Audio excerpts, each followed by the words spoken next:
तो चलिए, आज से शुरुआत हो चुकी है शारदीय नवरात्रि। हर ओर उत्सव की ही धूम है, उत्सव का ही माहौल है और हर ओर सकारात्मक ऊर्जा आपको नजर आ रही होगी। और यही ऊर्जा आपको गुड न्यूज टुडे पर पूरे 10 दिन नजर आएगी, क्योंकि उत्सव मतलब गुड न्यूज टुडे। और शारदीय नवरात्र का ये पर्व आप हमारे साथ मनाएंगे गुड न्यूज टुडे पर। आने वाले 10 दिन तक हम आपको बताएंगे क्या है मां की महिमा, कैसे पूरे देश में इस उत्सव के रंग बिखरे हुए हैं। हर जगह की तस्वीरें आपके लिए लाएंगे। साथ ही साथ खास मेहमान इस वक्त हमारे साथ जुड़ चुके हैं। पंडित अरविंद शुक्ला मेरे साथ इस वक्त स्टूडियो में मौजूद हैं। आचार्य विक्रमादित्य हमारे साथ मौजूद हैं इस वक्त। डॉक्टर सुमित्रा अग्रवाल हमारे साथ जुड़ चुकी हैं और कनिका खन्ना न्यूट्रिशनिस्ट है, डाइटिशियन है, हमारे साथ है। इनको हमने क्यों बुलाया ये भी आपको बता देते हैं, क्योंकि 9 दिन कहा जाता है कि उपवास भी करना चाहिए। मां की आराधना के साथ साथ उपवास का बहुत खास महत्व हमारे शास्त्रों में बताया गया है।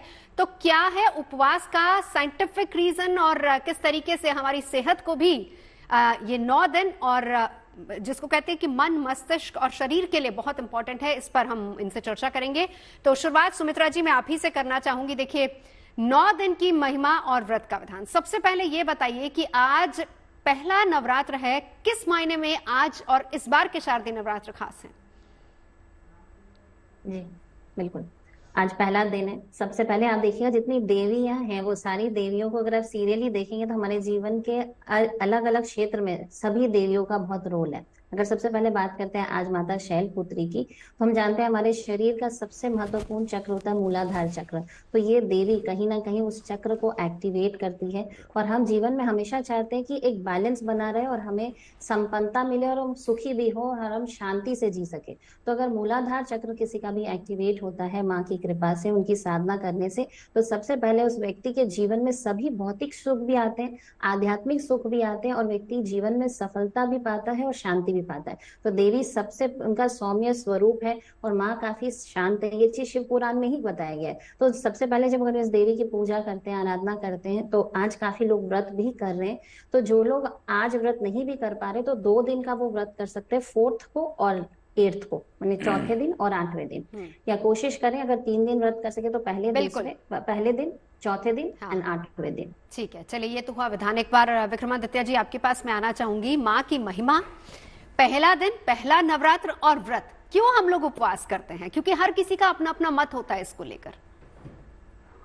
देखिए, आपने सबसे पहले तो नवरात्र की सबको हार्दिक शुभकामना। शारदीय नवरात्र बड़ा सिद्ध मुहूर्त होता है भगवती की आराधना करने का, और इससे शुद्ध मुहूर्त तो शायद भारतीय संस्कृति में तो आराधना को ही सबसे महत्व कहा गया है, भक्ति को ही सबसे बड़ा स्थान दिया गया है। और ये हमें वास्तविक तौर पर समझना चाहिए कि भक्ति ही वो कार्य है जिसके द्वारा हम कर अपने जीवन को भगवान के चरणों में लगा सकते हैं और वास्तविक जीवन का उद्देश्य प्राप्त कर सकते हैं। आपने अभी उपवास शब्द का उच्चारण किया। व्रत, उपवास, वास्तविक तौर पे व्रत का जो अर्थ निकल सकता है वो उपवास से निकल सकता है। उपवास 2 शब्दों का संयुक्त रूप से आता है, उप जमा वास। वास यानी रहना, उप जहां रहते हो वहां से हटो, भगवान के चरणों में चलो, अपने मनो मस्तिष्क को भगवान के चरणों में लगाए, तब तो उपवास हुआ। यदि संसार में रहकर ही केवल भूख हड़ताल करके ही आप बैठ गए और उसी को आपने उपवास मान लिया है, उसी को व्रत मान लिया, तो फिर कुछ और, उस व्रत का तो केवल शारीरिक दृष्टिकोण से ही आप समझे, उसके अलावा कुछ नहीं। उपवास सबसे बड़ी श्रेष्ठ चीज है कि जहां रह रहे हो वहां से हटकर भगवान के श्री चरणों में, जहां भगवान का वास है, वहां अपने आप को प्रतिष्ठित करने का हम प्रयास करें, तब सबसे रूप से हमारे जीवन में कल्याण का मार्ग प्रशस्त हो सकता है। नवरात्र अपने आप में सिद्ध है, भगवती के विभिन्न रूप है, शास्त्र में असंख्य रूप भगवती के बताए गए हैं, उनमें से 9 रूप मुख्य है, इसलिए नवरात्र का रूप इस रूप में जाना जाता है। प्रथम शैलपुत्री, द्वितीयम ब्रह्मचारिणी, तृतीयम चंद्रघंटेति, कुष्मांडेति, चतुर्थम पंचम स्कंदमातेति, षष्ठम कात्यायनीति, सप्तमम कालरात्रि, महागौरीति, अष्टम नवम सिद्धिदात्री। ये भगवती के 9 मुख्य रूप है जिनकी हम आराधना विभिन्न रूप में, विभिन्न मनोकामनाओं की, विभिन्न आकांक्षाओं के लिए, संसारिक आकांक्षाओं की, आदि भौतिक आकांक्षाओं की पूर्ति के लिए भगवान की आराधना करने का संकल्प लेकर इन 9 दिनों में पूर्ण ब्रह्मचर्य का पालन करते हैं, संयमित रहते हुए, उपवास रखते हुए भगवान का ध्यान करते हैं, यज्ञ करते हैं, पाठ करते हैं, पूजन करते हैं। बिल्कुल। और जिससे सात्विकता का उदय हो और भक्ति में मन लगे। बिल्कुल, बहुत अच्छी बात आपने कही कि अगर हम संसार में रहकर ही व्रत करते तो उसका कोई मायने नहीं होते। उपवास यानी कि प्रभु की शरण में, माँ की शरण में आप जाइए और फिर अपने आप को उधर समर्पित कीजिए। चलिए, हम इसका साइंटिफिक महत्व जानेंगे, लेकिन हमारे साथ इस वक्त पंडित शुक्ला जी मौजूद हैं। अब आज माँ शैलपुत्री की आराधना हो रही। सबसे पहले माँ की महिमा, पहला नवरात्र है, किस तरीके से, हालांकि बहुत से लोग कलश स्थापना कर चुके होंगे, लेकिन कई हमारे देश में ऐसे भी इलाके हैं जहां पर शाम के वक्त माँ की आराधना, आरती होती है और पूजा होती है। बताइए पहले तो माँ की महिमा और किस तरीके से आज के दिन हमें पूजा का विधि विधान करना चाहिए। जी, सबसे पहले देशवासियों को और जीएनटी के दर्शकों को नवरात्रि दिवस की हार्दिक शुभकामनाएं। सबसे पहले माता का ध्यान करते हैं, ध्यान के बाद माता की व्याख्या पे आऊंगा। कालभ्राभाम कटाक्षैररिकुल भयदाम मौलिबद्धेन्दुरेखाम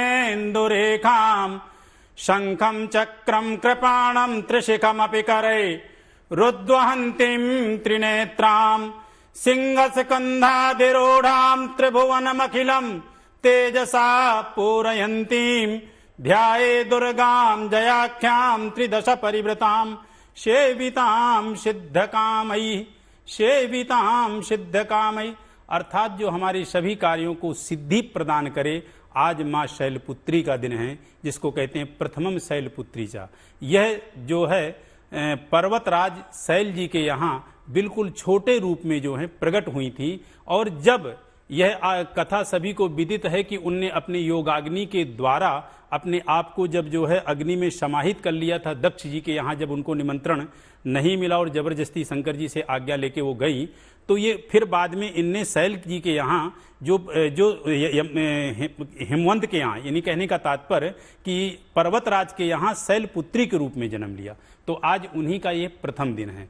और जो व्यक्ति मान लीजिए घट स्थापना नहीं कर पाते हैं, दैनिक रूप से भगवती का पाठ नहीं कर पाते हैं, उनके लिए बहुत बढ़िया मंत्र बताता हूं, नवाण मंत्र, जिसको जो है भगवती दुर्गा का 9 अक्षरों का मंत्र है। और इसमें नवग्रह और 9 देवी, जो आपकी प्रथम शैलपुत्री चा, द्वितीयाम ब्रह्मचारिणी, तृतीयाम चंद्र घंटेति, कुष्मान देति चतुर्थकम, पंचमम स्कंध मातेति, षष्टम कात्यायनीति चा, सप्तमम कालरात्रि थी, महागौरी तिचाष्टमम, नवमम सिद्धदात्री चा, 9 दुर्गा प्रकीर्तिता।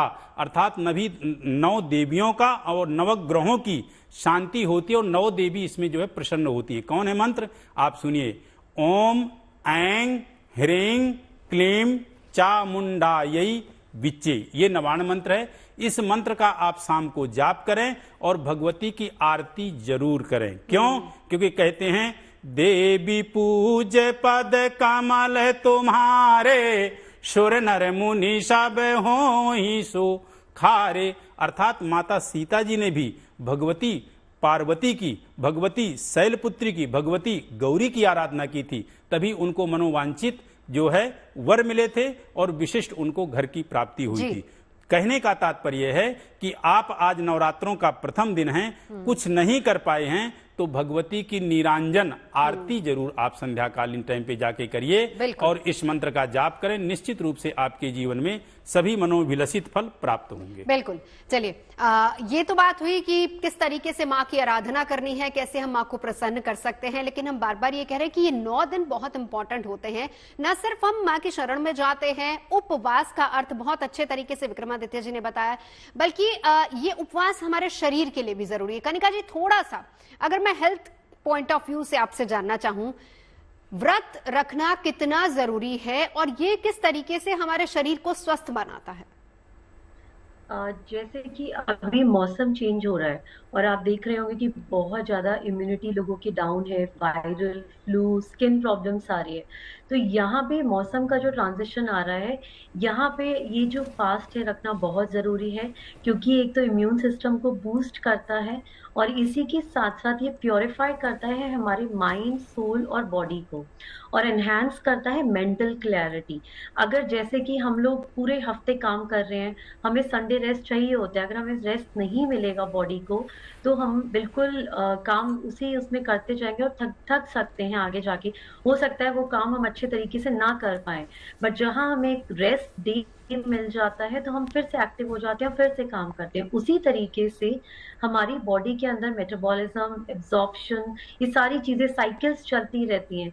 तो जब अगर हम एक दिन या इस 9 दिन का रेस्ट अगर अपने सिस्टम को देते हैं, बॉडी को देते हैं, तो आप देखेंगे आपके माइंड में वो क्लैरिटी आ जाएगी। जो माइंड इतना रेस्टलेस है वो एक रेस्टफुल माइंड आ जाएगा, और इसी के साथ साथ आप एक डिवाइन एनर्जी से भी कनेक्ट हो जाते हैं। आपकी पूरी जो बॉडी है वो पूरी डिटॉक्स डिटॉक्सिफाई हो जाएगी, आप रेजुविनेट हो जाओगे, एक सेल आपका रेजुविनेट हो जाएगा, बिल्कुल। एनर्जाइज्ड हो जाएंगे आप पूरे। लेकिन जब हम व्रत की और फास्टिंग की बात करते हैं कनिका जी, इसी के साथ एक और सवाल आपसे, क्योंकि बहुत से लोगों का तरीका अलग अलग होता है और कुछ लोग तो ऐसे हुए हैं जो कर ही नहीं पाते फास्ट, तो उनके लिए फिर आप क्या कहेंगी कि अगर नहीं है तो कैसे किया जाए, और अगर करना है तो उसके लिए क्या कुछ हमें खाना चाहिए और क्या नहीं खाना चाहिए अदरवाइज भी? देखिए फास्टिंग जो हम पेशेंट्स हमारे पास भी आते हैं, 2-3 तरीके से करते हैं। एक होता है कंप्लीट फास्ट पे चले गए, बिल्कुल पूरे दिन कुछ नहीं खाया, सिर्फ पानी पे रहे, तो वो उसे हम कहते हैं वाटर फास्टिंग। तो वो कई लोग नहीं कर पाते, उसमें एनर्जी जो है लूज हो जाती है, बीपी डाउन हो सकता है, बॉडी में ब्लड शुगर डाउन हो सकता है। तो ऐसे में हम बताते हैं कि आपने अगर फास्टिंग करनी है तो उसका दूसरा तरीका भी है जिसे हम हेल्दी वे कहते हैं फास्टिंग करने का, कि अगर आप हर 2-2.5 घंटे में खाते हैं तो वो भी बहुत अच्छा तरीका है। बट अब इसमें ये होता है कि नवरात्रि के फास्ट में देखा गया है कि कूटू की पकौड़ी बनती है, मतलब फलाहारी ना खा के ज्यादा जो होता है वो फ्राइड चीजों पे फोकस किया जाता है। तो पकौड़ी खा रहे हैं और चिप्स खाए जाते हैं, तो जिसमें ओवरऑल कैलोरीज बहुत ज्यादा बढ़ जाती है, जो सेहत के लिए भी नुकसानदायक है। तो यहाँ पे जो भी खाना है अपना फास्ट जो आप स्टार्ट करेंगे उसको ब्रेक करना है, आप स्टार्ट ही करना है वो है फ्रूट्स से। तो फल से अगर आप शुरू करते हैं, उससे पहले अगर आप नारियल पानी लेते हैं, आप हाइड्रेट कर रहे हैं बॉडी को, तो जितना आप हाइड्रेशन बनाए रखेंगे आपका बीपी डाउन नहीं होगा।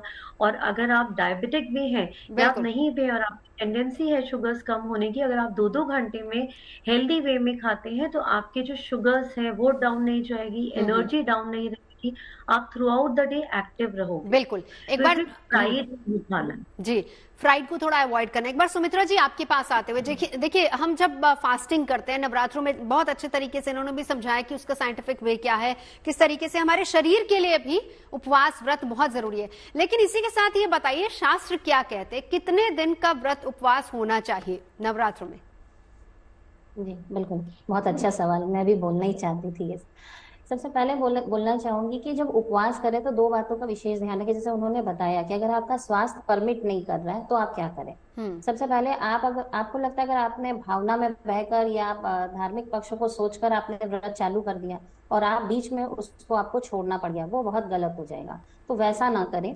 काफी सारे लोग हैं, वो हमारे शास्त्रों में बताए गए कई तरीके के व्रत होते हैं। जैसे कोई होता है जो फलोपवास करते हैं, जो सिर्फ फल खाते हैं, कोई जलोपवास करते हैं जो सिर्फ जल पीते हैं, कुछ होते हैं जो जूसेस पीते हैं, वो रसोपवास होता है, कुछ होते हैं अर्धोपवास, मतलब वो एक टाइम खाना खा के उपवास करते हैं, एक होता है पूर्ण उपवास जिसमें वो 9 दिन कुछ भी नहीं खाना चाहते हैं।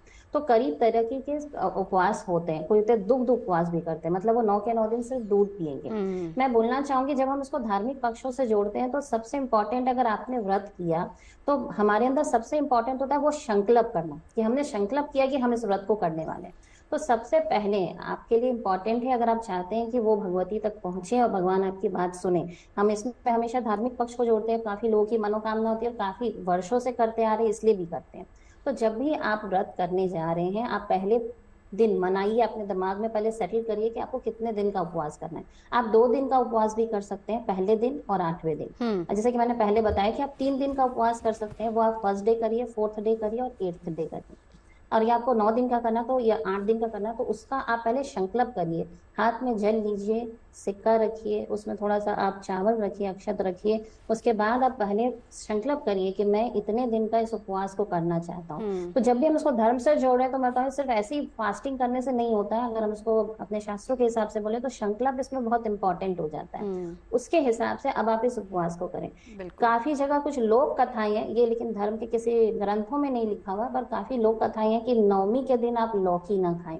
इससे जुड़ी एक छोटी सी पुरानी कथा है, जो लोक कथाएं हैं जो परंपरागत लोगों ने सुनते आए हैं, कि एक ब्राह्मण थे, उन्होंने लौकी खा लिया था नवमी के दिन, उसके कुछ समय बाद उनकी मृत्यु हो गई। तो लोगों ने इसको अपशकुन के साथ जोड़ दिया और बोला उस दिन नहीं खाना चाहिए। बट इसका मैं बताना चाहूंगी इसका कोई धार्मिक पक्ष नहीं है, और ये लोक कथाओं से आगे तक चलकर आ गया। तो अगर आप कोई भी व्रत करते हैं तो एक चीज का ध्यान रखिए कि संकल्प करें और बिल्कुल। पहले निर्धारित करें कितने दिन का करें, बीच में खंडित ना करें उपवास को कि बहुत बीमार हो गए बंद करना पड़ गया बीच में, वो ना करें। पर ये भी बिल्कुल, पर ये भी धार्मिक पक्ष हुआ। एक बार विक्रमादित्य जी आपके पास आते हुए शास्त्रों में वही सवाल आपसे एक बार करना चाहूंगी कि शास्त्रों में उपवास को लेकर क्या क्या बातें कही गई हैं, कितने दिन का होना चाहिए, किस तरीके से होना चाहिए, किसे करना चाहिए और किसे नहीं करना चाहिए?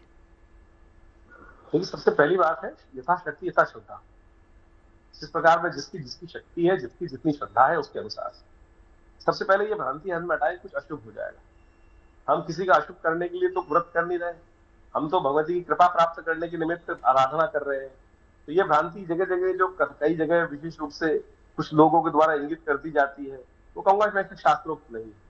शास्त्र में भय नाम की कोई चीज है ही नहीं। ये तो मेरा समर्पण है, समर्पण भाव से जितना यथाशक्ति था संभव। ये जो कथाओं में हमें बात की जाती है, जैसे भीमसेन ने एक महाभारत में कथा आती है कि भीमसेन ने निर्जला एकादशी का व्रत रखा, उसे रखा गया नहीं और वो बार बार आके पूछ, ये कथाएं हैं वास्तविक। पर ये मेरे मन की जो भ्रांति है, आपके लोगों के जनमानस के मन की भ्रांति होती है, उसको कथाओं के द्वारा अभिव्यक्त किया गया। लेकिन परमात्मा का तो रहम ही वास्तविक तौर पर है, वो तो श्रद्धा की मूर्ति है, साक्षात परम कृपालु है, तो उसके सामने करुणामय है। तो हम भगवती का स्वरूप है, वो तो आनंद स्वरूप है ना। तो आप ये समझें, मैं तो इसको इस प्रकार से समझता हूँ, मैं केवल कथा उपस्थित करता हूँ। तो अगर कोई बच्चा घर में बैठा हो और वो भूख हड़ताल करके बैठ जाए कि मुझे आज मोटरसाइकिल चाहिए और मुझे मोटरसाइकिल जब तक लाके नहीं दोगे मैं भूख हड़ताल बैठा रहूंगा, आप तो माँ प्रसन्न होंगी। बच्चा भूखा हड़ताल बैठा हुआ है, खा नहीं रहा है। तो ये जो वास्तविक तौर पर ना, मैं जिस प्रकार से मैंने आपको समझाने का शुरू में प्रयास किया था, ये भूख हड़ताल जो है ना, ये इसको व्रत की तरह ना रखे। ये तो एक तरह से वही सीधी उपमा मैं उपस्थित कर रहा हूँ कि हमने कोई डिमांड कर ली कि मुझे शाम तक ये चीज चाहिए, अगर नहीं लोग खिलाओगी तो। माताजी पिताजी के सामने जब हम छोटे थे तो कहते थे कि आज मैं खाना नहीं खा रहा। तो उससे तो माता पिता का खून जलेगा, परेशान होगा कि बच्चा बैठा हुआ परेशान हो रहा है। तो माँ तो भगवती करुणामय है। तो यहाँ इस बात को हम समझें कि हमने केवल व्रत को भूख हड़ताल से जोड़ के रख दिया है। बिल्कुल। भूख हड़ताल को करना व्रत ना मानिए, व्रत नहीं है भाई।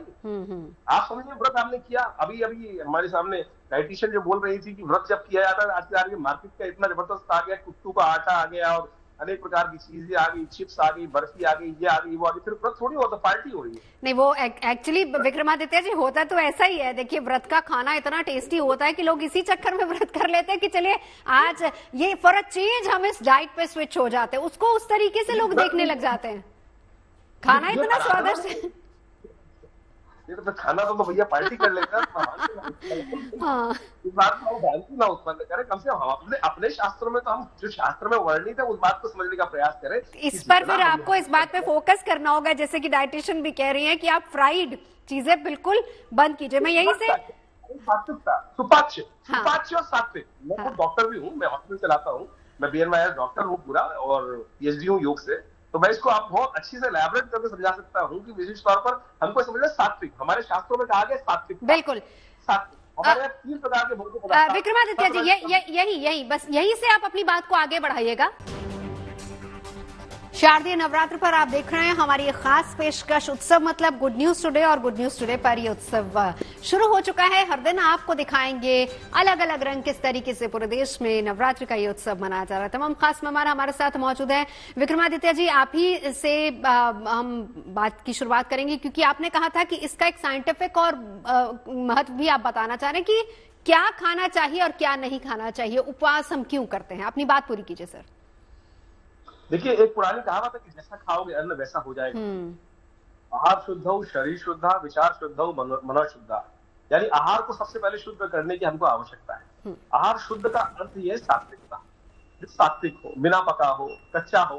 जैसे जितने भी आप हो सकते हैं सब कोशिश करें, उपवास रख रहे हैं भगवती के निमित्त, जो चीज हम भगवती का भोग लगाते हैं तो शुद्ध पवित्र होकर खूब बढ़िया से बनाने का प्रयास करते हैं सात्विकता के साथ। उसमें राजस इत्यादि भोग, तामसिक इत्यादि भोग पदार्थ नहीं डालते। सात्विकता के साथ, सात्विकता का सीधा सीधा अर्थ समझ लीजिए सुपाच्य जो हो, जल्दी पच जाए, जिससे क्यों उपवास रख रहे हैं। उपवास रखते वक्त सबसे पहले हम भगवान का ध्यान करें, भगवान को समर्पित करें। हम प्रसाद भगवान को जो अर्पित करते हैं, जो नैवेद्य भगवान को अर्पित करते हैं, उसको प्रसाद स्वरूप ग्रहण करने का प्रयास करें सात्विकता के साथ। पानी का बहुत ध्यान रखें। बिल्कुल।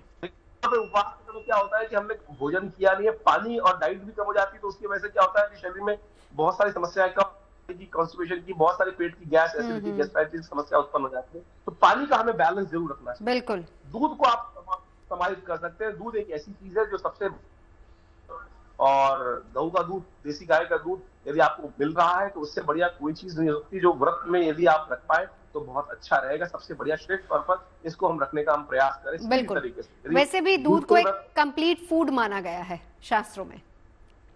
लौटती हूँ विक्रमादित्य जी, लौटती हूँ। एक बार शुक्ला जी आपको इंक्लूड करना चाहूंगी। इस बार कहा जा रहा है कि माँ जो है वो पालकी में सवार होके आई, इसका क्या संदेश है? देखिए, इस बार माँ पालकी में सवार होके आई हैं, तो इसका संदेश बहुत शुभ तो नहीं है, क्योंकि पालकी में सवार होके आने का मतलब कि थोड़ी जो है कहें तो देश में अराजकता और अन्न धन की हानि का संकेत है जो पालकी में सवार होके आई है।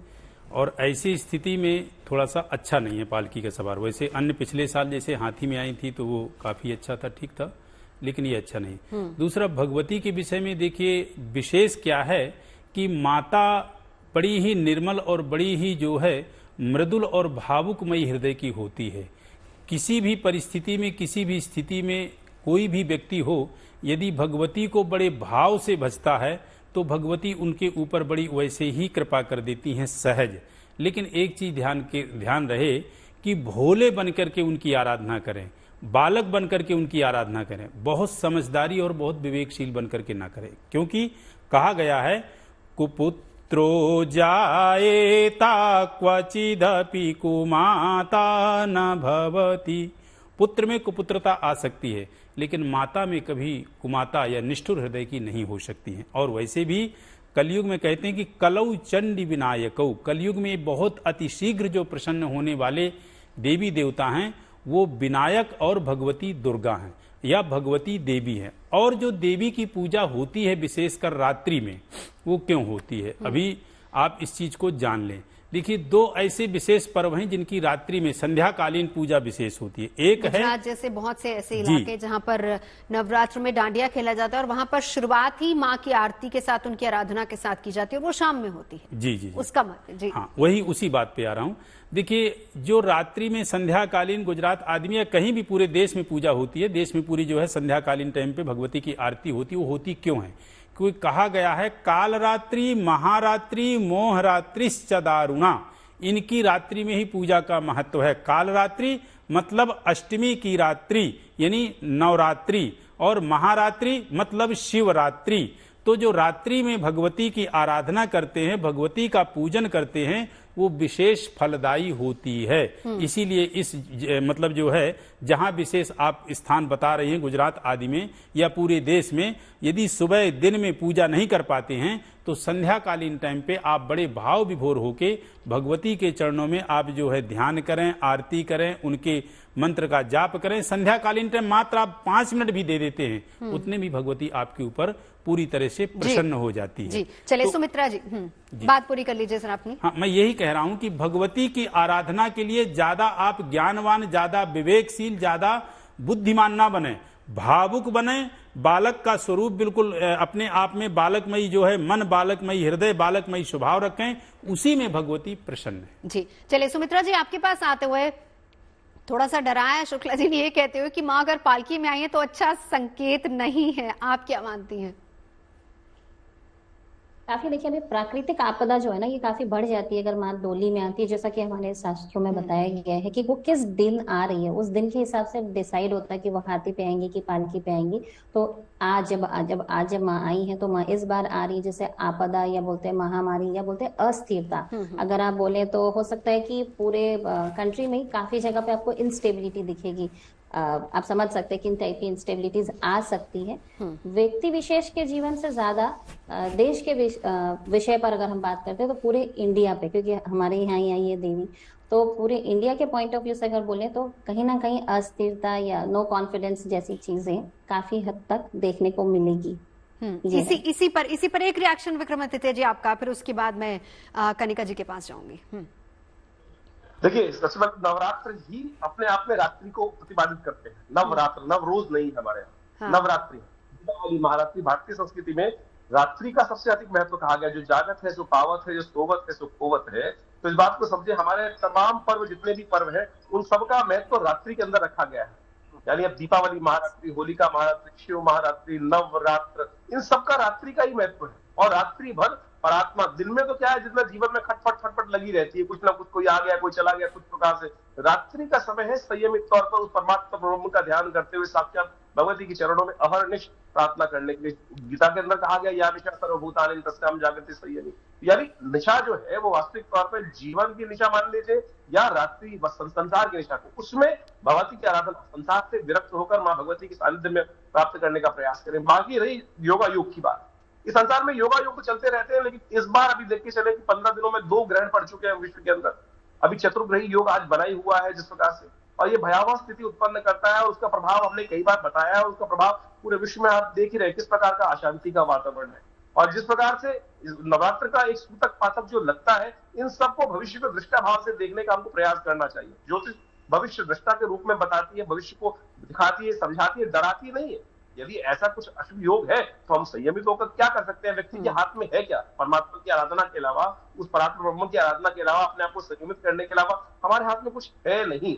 हम अपने आप को जैसे बच्चा, जैसे अभी स्वामी जी ने कहा कि बाल स्वरूप में, जैसे छोटा बच्चा होता है, अपनी माँ की गोद में जाता है और गोद में जाकर अपने आप को छोड़ देता है, उसको पता होता है ज्ञान इतना कि माँ पकड़ लेगी। उसी भाव से हम भक्त बनकर परमात्मा की उस गोद में जाने का प्रयास करें। माँ कभी छोड़ नहीं सकती जी। आप समझे, जितना जो बालक है वो सबसे ज्यादा अपने आप को जो सुरक्षित है वो माँ की गोद में मानता है। और हम तो वो भगवती के आराधना करने के लिए है कि जो जगत जननी है, जगत की आराध्य है और वो सर्व संसार की माता है, तो वो अवश्य हर एक का कल्याण करेंगे, भक्तों के ऊपर समस्त कृपा दृष्टि उत्पादित करें। जी कनिका जी, अब आपके पास आते हुए अब देखिए, क्योंकि 9 दिन है, 9 दिन भी बहुत से लोग उपवास करते हैं। कोई लोग पहले दिन और आखिरी दिन करते हैं, कोई पहले 2 दिन करते हैं। लेकिन ओवरऑल फास्टिंग में क्या खाना चाहिए और क्या अवॉइड करना चाहिए? खाने की बात करें फास्टिंग में, तो हमें अपने दिन की शुरुआत एक ऐसे फाइबर रिच ड्रिंक से करनी चाहिए, क्योंकि जैसे स्वामी आचार्य जी ने भी बोला कि इसमें कब्जी होने के चांसेस रहते हैं। तो धनी, अगर पानी कम पीते हैं तो एक तो बॉडी को हाइड्रेटेड रखना है, पानी अच्छे से पीना है। और सुबह आप धनिए को बॉईल करके उसका पानी ज़रूर लें। और जो डायबिटिक है उसमें वो कड़ी पत्ता ऐड कर लें, जिससे शुगर्स भी पूरे दिन कंट्रोल में रहेगी। इसके साथ साथ हमें मॉर्निंग में जो ब्रेकफास्ट खाना चाहिए वो हमें फल से शुरुआत करें। तो जो भी अलग अलग वैरायटी के फल हैं, सीजन के जो फल हैं, सीजनल फल खाएं। और उसके बाद फिर से 1.5-2 घंटे के बाद आप नारियल पानी ज़रूर ले लें, उससे आपके बॉडी में इलेक्ट्रोलाइट्स बने रहेंगे। और फिर जितनी भी फलाहारी खाना है उसको फ्राइड फॉर्म में नहीं लेना। तो फलाहारी में आ जाता है एमेरंथ, चुलाई जिसे कहते हैं, बकव्हीट, कूटू का दलिया फॉर्म में सेवन करें, उसमें फाइबर बहुत अच्छी मात्रा में होता है। कूटू एंटीऑक्सीडेंट रिच होता है, तो ये शुगर्स को भी कंट्रोल करता है, वेट लॉस में भी हेल्प करता है और आपको लाइट भी रखता है। इसी के साथ समा के चावल हैं, वो हम दिन में खा सकते हैं दही में मिला के, कर्ड राइस की तरह। तो समा के चावल भी फाइबर रिच होते हैं, ये डायबिटिक पेशेंट्स के लिए भी अच्छे हैं। तो ये इस तरीके से अगर आप दिन में खाते हैं तो ना ये खाना फ्रेश है, ये फाइबर रिच हो जाएगा। बिल्कुल। हाँ जी, बिल्कुल, अपनी बात पूरी कर लीजिए। हाँ, शाम को एक छोटा सा मील मखाने का ले लें और फ्राइड चिप्स ना खाएं। मखाने हल्के से घी में रोस्ट करके, थोड़ी सी मूंगफली ले सकते हैं उसके साथ। अगर चाय पीनी है तो पी सकते हैं बिना चीनी की। और रात में कोशिश करें प्रोटीन ले, पनीर ले लिया, उसके साथ उसको बेक करके वेजिटेबल्स उसके साथ खा, जैसा समा के चावल की ही इडली बना ली। तो अगर इस तरीके से खाएंगे, ये हेल्दी मील है नवरात्रि का। आप बहुत अच्छी डिवाइन पावर से भी कनेक्ट हो पाएंगे। मेडिटेशन करते हैं तो बहुत अच्छा ध्यान बिल्कुल कनिका जी, इसलिए आप अपने शरीर को बहुत लाइट रखें। चलिए, आज माँ शैलपुत्री की आराधना हम कर रहे हैं, लेकिन कल माँ ब्रह्मचारिणी की आराधना करनी है। अरविंद शुक्ला जी, तो क्या विधान है वो भी बता दीजिए जरा। देखिए, ऐसा कल भगवती का जो स्वरूप होगा वो ब्रह्मचारिणी का होगा। जैसे प्रथम शैलपुत्रीजा द्वितीयाम ब्रह्मचारिणी, तो एक हाथ में माला लिए हैं, दूसरे हाथ में कमंडलू होगा। और अपनी तपस्या से उनने ब्रह्मा जी को प्रसन्न किया था, अर्थात ब्रह्मचारिणी उनका नाम इसीलिए पड़ा कि उनका जो कल का जो पूजन होगा वो ब्रह्मचारिणी का पूजन होगा, ब्रह्मचारिणी देवी का पूजन होगा। और उनने अपनी तपस्या से ब्रह्मादि देवताओं को प्रसन्न किया था, इस जगत को प्रसन्न किया था। उनने इतनी अत्यधिक जो है तपस्या की थी कि उनका जो तेज पुंज है, अतिशय कई हजारों सूर्य के जो प्रकाश होते हैं उसकी तरह उनका जो है शरीर प्रकाशित हुआ था। तो कल आप जो है ब्रह्मचारिणी का पूजन करें और भगवती के विषय में एक चीज का ध्यान रखेंगे कि आप जो है और किसी चीज का भोग लगा पाए या न लगा पाए, शहद का भोग अवश्य लगाएं, क्योंकि कहते हैं गर्ज गर्ज क्षणम मूढ़ा मधु यावत पिवाम्यहम मया त्वयि हते त्रैवा गर्जिष्यन्तु सुदेवता। भगवती दुर्गा को मधु अतिशय प्रिय है, तो मधु का आप भोग लगाएं और कदली फल केला इसका भी आप भोग लगाएं, और गाय का दूध गुड़ आदि जो है ये सबसे पवित्र चीज है, जो आपके मार्केट में भी आपको 3, 2, 5 जाने की वैसी नहीं है, ये बिल्कुल पवित्र, इसका भोग लगाएं और भगवती से निश्चित रूप से आप प्रार्थना करें। भगवती आपकी हर मनोकामना को पूर्ण करेंगी, क्योंकि कहते हैं यम यम चिंतयते कामम तम तम प्राप्नोति निस्तम। जैसे जिस भाव से जिस तरह से भगवती को भजोगे उस भाव से उसी तरह से भगवती आपकी सभी मनोकामनाओं को पूर्ण करेंगे, क्योंकि मां से ज्यादा निर्मल और कोई नहीं है। कहते हैं मत समः पातकी नास्ति पापग्नि तत्समा नहीं एवं ध्यात्वा महादेवी यथा योग्यम तथा कुरु। हे भगवती, हे जगत जननी, मैं जिस योग्य हूं आप मुझे जानती हैं, आपसे कुछ छुपा नहीं है। मैं किस तरह से दुखी हूं, किस तरह से प्रसन्न हूं, किस पोजीशन में हूं, उसी हिसाब से आप मुझे जो है मेरे कष्ट को खत्म चलिए तो ये पूरा उत्सव शारदीय नवरात्र का पूरे देश में हर्षोल्लास के साथ मनाया भी जा रहा है। और गुड न्यूज टुडे पर, क्योंकि उत्सव मतलब गुड न्यूज टुडे, तो गुड न्यूज टुडे पर हर दिन हम आपके लिए लेकर आएंगे उत्सव के तमाम रंग। आप बने रहिए हमारे साथ। तमाम खास मेहमान हमारे साथ जुड़े, चर्चा के लिए बहुत बहुत धन्यवाद।